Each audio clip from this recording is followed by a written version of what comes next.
It is 6:08 a.m. on a Tuesday, November 25th, 2025. And just got up, did my lift at 4 o'clock, did my run at 5.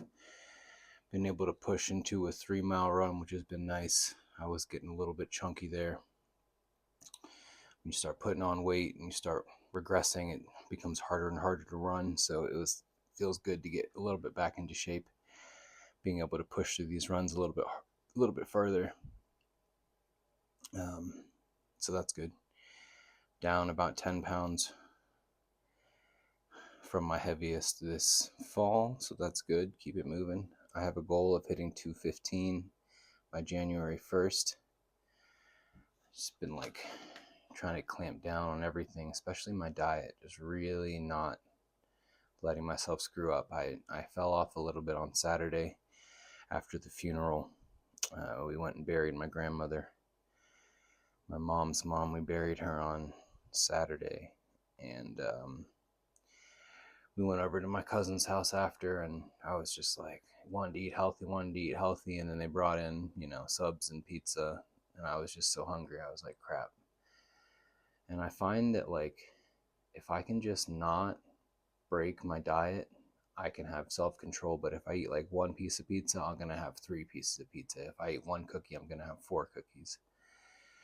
So I kind of just broke a little bit and ate a little bit crazy, but it's all good because the next day I got up and I hit it hard, and I've been able to bounce back and stay on top of things, allowing myself to have smaller and smaller fall offs. That's the key. Every once in a while you're going to be put into a position where, you know, being strict and disciplined in these things is just really, really hard. So it's helpful to have times of falling off, but not letting that time extend to 2 days or 3 days. As long as I can stay on my workout regimen, if I can just at least get up and run, then I find if I work out early in the morning, I eat a lot better, I fast more, I'm not as, it's like one good habit begets more good habits. And if I fall off and do one bad habit, then it begets more bad habits. So just trying to be really, really disciplined in the morning. That's really the key to everything. Just really structuring yourself. And that begins at night when you go to sleep. And so I've been forcing myself to go to sleep, forcing myself to get off my damn phone, put on some relaxing music, and turn the lights off in my room. So it's actually dark. So I actually go to sleep. I had a little bit of trouble going to sleep last night, but I was able to still get up. I only like 4 hours of sleep, but I was still like 3:30 this morning. I was like sitting in my bed and I had my eyes closed, and I was just like, oh, I don't have to do this. But I just know if I get up and even if I'm like half asleep doing my lift, even if I'm asleep, practically asleep the whole time that I lift and run, if I just do it, by the end, I feel good. I do my breathing technique. I feel like, my body got the cardio it needed. My heart was pumping blood, and the rest of my day is going to be so much better. So just getting that small win first thing in the morning is so helpful. I really didn't know what I was going to talk about today. I didn't really have anything pressing on my mind. Yesterday was kind of a hard day. I just felt really, normally I take Mondays off from working, but I worked pretty much the whole day, got home, and passed out. And then Carolina played for San Francisco at 6 o'clock, and I was looking forward to the game so much, but we totally blew it. So frustrating, so hard to watch, and then players are getting injured left and right. Our offense is doing nothing. We had every opportunity to win this game, and we just couldn't do anything. It was so frustrating to watch. And I get so mad, and I'm just like, I just turned the game off. I was like, I'm not even gonna watch. I usually watch till the very end, but I was like, nope. Around halfway through the last quarter, I was just like, I don't feel good. I feel too mad, and I don't want to feel like this, and so I just turned it off. I don't know why I'm so attached to it. I was trying to put my finger on why I feel so attached to the team. And maybe it's just because of what it represents. You know, Carolina for me is such an important place, such an important time in my life. You know, the friends that I made there, the twins and Dominique, Nico, Titus, John, the Filipino gang.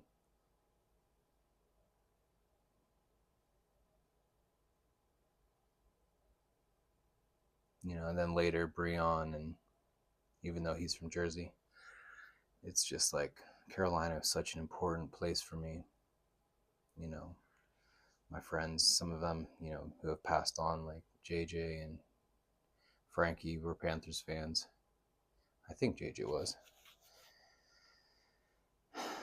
And I was kind of in my feelings yesterday. I was just like, because sometimes I just get so frustrated with the people in my life. I just feel like I'm the only one who's consistent. I'm the only one who really feels like driven. I don't really have any friends in my life who are just like really excelling or really kicking ass. Like, people are doing all right, but people are very, very inconsistent. People don't really hit me up. If anything's going to happen, I'm the one who always has to hit people up. I'm the one who always has to set everything up. I'm the one who always has to hit people up and see how they are. You know, I was kind of pissed off because, like, I told my friend that my grandma died, and he just really didn't seem to give a shit. And, you know, that's what makes losing people like Frankie and Matthew so hard, is because they were just such amazing people, and they were just kicking ass in life so much. I mean, I still have some friends that are kicking ass, but most of them live on the East Coast, you know, and I'm not trying to talk shit about anybody. Like, I have people in my life here who are doing the best they can, but a lot of, like, there's a good amount of people in my immediate circle that I don't really have a say about, you know, whether they're in my circle or not. Like, they just are. And I just feel super underwhelmed by the effort and by the focus, by the determination, you know. And then I get mad about that, and then I'll go drive Uber and I'll pick up these people, like old people who are just struggling to just barely walk or sit, and I'm just like trying to, and, you know, and then it helps me find gratitude again, and, you know, mercy and forgiveness and grace for everybody, you know, because there was a time in my life when I was the one who was really, really falling apart, and everybody else had to pick up my slack. So I try to remember that. I try to be patient with people. Lately, I just feel like I've been really needing people in my life who are just doing more. You know, there's a lot of people in my life who are just very into their own lives, just don't really ever seem to check for what I'm doing, hit me up, build community. Everybody's so solo, you know, with their families or with their spouses, you know. And I guess if I had a spouse or a serious relationship, I might be more, you know, at ease. But I'm, you know, I'm not. I'm just doing this on my own. So I was kind of feeling that pain yesterday, and but that's okay. You know, I find that, you know, I'm just asked, like, God just asks me to be so much more. And there's some people in my life who are very, very Christian, and like everything is about scripture and everything is about Jesus Christ. And like, I don't know what it is, but it just turns me off so much. You know, maybe it's because of how I was raised, you know, in Christian schools and religion constantly forced down my throat, or maybe it's, you know, the other Christians in the world who are just weird people, you know, these child predators, or these, you know, bigots or racists, or people who use Christianity as a cudgel to make everybody else seem inferior, or people who say that the only way, like Christ is the only way, it's the only way, it's the only way to have a relationship with God. And like, I've never ever prayed to Christ, ever. I've prayed to God, I've prayed to the Heavenly Father, I've prayed to the Great Spirit, but I've never used Christ specifically as the intermediary. Like, my understanding of Christ is way different, I think, than a lot of Christians. And there are certain aspects of his story that I just can't reconcile with, you know, what they try to say. And then I also know history or some history. So that, I see how it's been used to control people. I see how it's been used to weaponize people, communities against each other, and I don't know. I don't know why I feel like I need to defend myself. But then I was remembering something yesterday also. It's like I should never doubt myself. I should never doubt my feelings. I should never doubt my instincts, because they have always been so sharp and so spot on, even in ways I could never imagine, like about myself, about the energies that exist within me, about my family, about the affinity, like the trauma, the pain, the struggle, the hood shit, the ghetto shit, the gangsta shit. Like these are things that are like my birthrights in a lot of ways. And it's everything else that has twisted and turned me into something that doubted those energies. So I was working a lot yesterday, and I was just reminded of that. Like, oh, you know what? Like, if I'm feeling something, it's probably for a good reason. Like, I should really, really trust my instincts. And so that sort of helped me find some ease, because I have some people in my life that are really, thumping the Christian thing hard, and it just makes me feel like, like I doubt myself a little bit whenever I hear people so swept up with scripture and stuff, and I'm like, you know what, like that's fine for them, but my path is just different. I just have a different path than other people, and right now it's a bit of a lonely path, but that's okay. We're gonna keep on grinding. Um, I feel like I'm really being put through the ringer transformation right now. I feel like my frustration with other people is illuminating in me my own growth, which is good. Um, you know, Eventually I'll level up to a place where there are people around me that I'm satisfied with. So I just got to keep on leveling up. And, if there's not anybody who I really feel like I can put my energy into right now, that's okay. I should just double it back on myself. I already have 3 children that need my focus, you know, and myself. So that's 4 people that already need my attention and my energy. So I should really just worry about that. But it's challenging because you're just doing everything, and you're just supporting all these other people, and you're being so strong for everyone else around you. And I don't really feel like I really have that great of friends that support me. I have some. I mean, thank God for Breon, thank God for Bobby, Pat, Jesse. But it's just tough because they all live on the East Coast, and I don't really get to see them. You know, it's definitely helpful that I can reach out to them if I need to, but just that fellowship of people, of men, it's tough. Going through the struggle of being a father, and being this thing that I never got to have. It's healing in a lot of ways, but it also just illuminates in me my own pain, my own trauma, the things that I didn't get to have, the discipline that I'm having to build in myself now. I guess I just get really frustrated because I wish I had had someone to actually guide me more as a kid. I feel like I could have been so much further in life, but can't look to the past. Can't look to the past to navigate the future. You have to be present with where you are. And so I'm just trying really hard to just let go of everything, just move forward and let go of the past.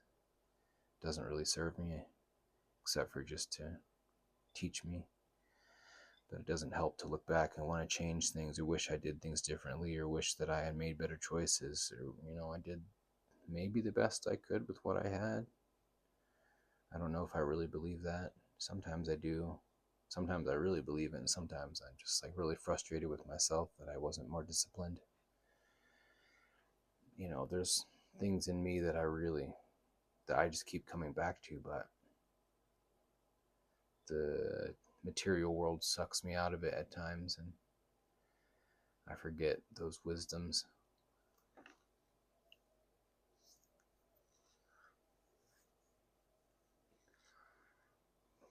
Every people say everything happens for a reason,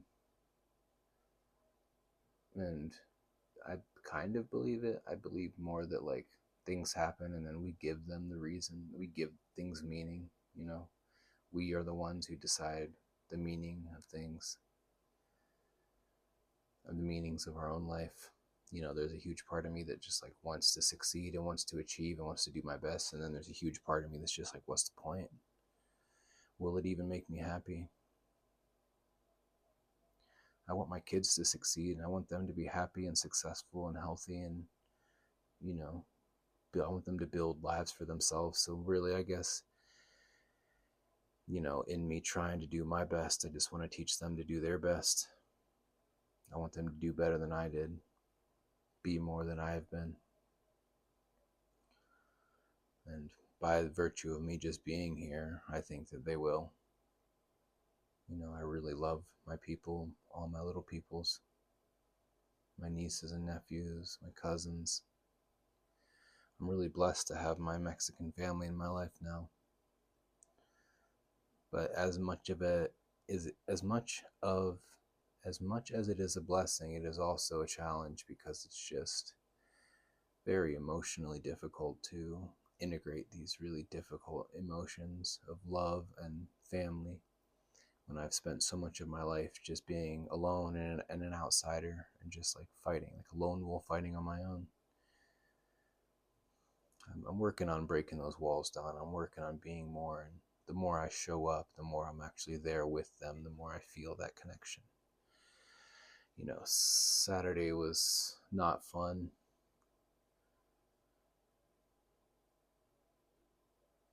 but being there for everybody, being a pallbearer for my grandma, just, showing strength and just being a man in my family.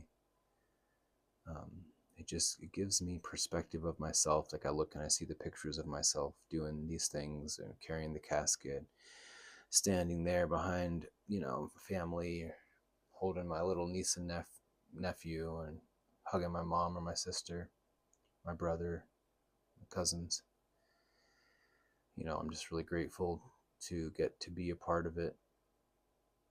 It's such a weird thing though, just like here I am, just, almost 40 years old, a part of this family now. And I guess I'm just really grateful that people have been accepting me and including me to a certain degree, especially my grandma, and all this. I definitely took it as a high honor to be a part of, her funeral.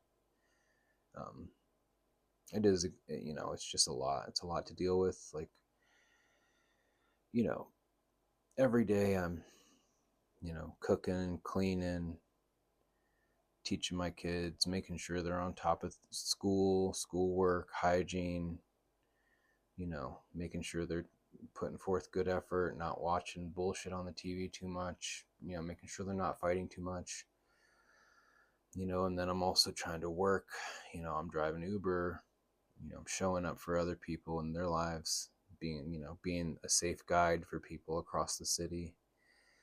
At the same time, I'm trying to build this music career, work on this music, and just trying to trust some people to carry that a little bit, but it's very hard to trust anybody. I don't feel like people are consistent. People don't communicate for shit. I don't feel like people are driven the same way that I'm driven. But I also just don't have the time or energy to give to it right now. So that just feels really frustrating. So it's like snail's pace with that. Then on top of that, I'm integrating these really challenging, difficult family dynamics of my own identity, fitting in with this family, finding my masculinity, finding my culture, my heritage, which then leads me to like my indigenous roots and all the energies of that, and navigating all this without like a partner, without like friends that I feel like really show up all that much.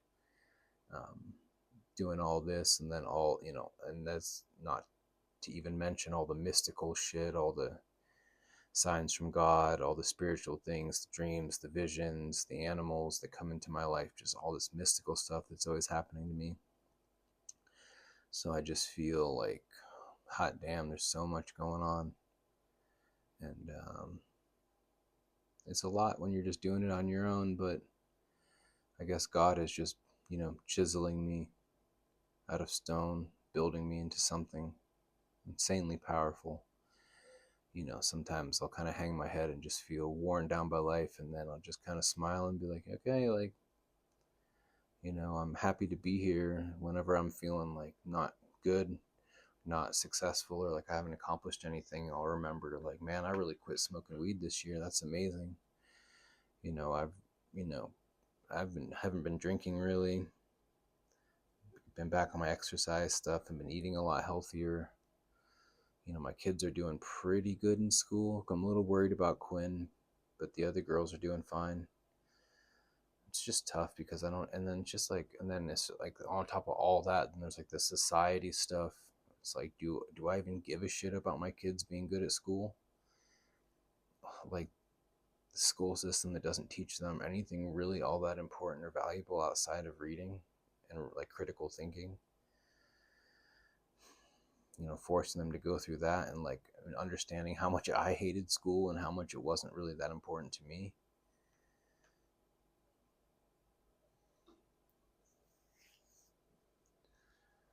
So, and then just looking at society and looking how everything in society is this huge propaganda machine. Everything is a huge piece of somebody else's vision to control and train us. 1 second.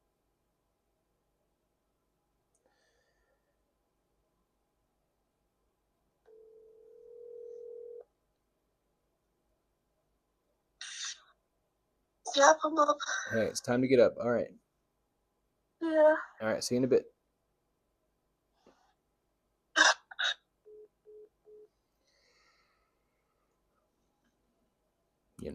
Just being consistent. Whenever I, just thinking about society and just all like everything that I just said, all on top of each other, one on top of the other, on top of the other, on top of the other, on top of the other, and just, doing it on my own in a lot of ways. Feeling like I fit everywhere, super connected, and at the same time feeling like I don't fit anywhere. I'm feeling like I have this insane purpose, this insane drive, this some insane gift to share. Like I'm meant for so much more, like I'm meant for so much, and then I just feel like I'm grinding, toiling away. But, and then I'll pick up an old person who's struggling so hard to do the basic things, and I'm just like, just gives me that perspective. I see people out there struggling so hard in life and just barely getting an ounce of what I have, and I'm like, all right, it's really helpful to have those perspectives. So we keep moving forward, and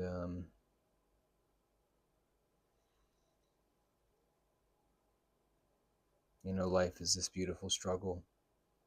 I know one day I'll be very successful. I know one day I'll build the things I want to build. I'll find the relationships that I'm looking for. I'll find the love. I'll remarry, get into a new house, be driving a nice car. Yeah, my health will be on top. I'm on top of my health and everything. I'll have my teeth all fixed. My kids will be healthy, happy, making good money, kicking ass. I know that these things are on the way. So I just have to remember to just keep grinding. But also enjoy the process, try to smile. Doing hard things, it's kind of the point of everything, isn't it? So I take all these things that I talk about, all these things, and I just say thanks. Thanks for the beautiful struggle. But that's where I'm going to end it for today. I love you all. Keep fighting. Peace.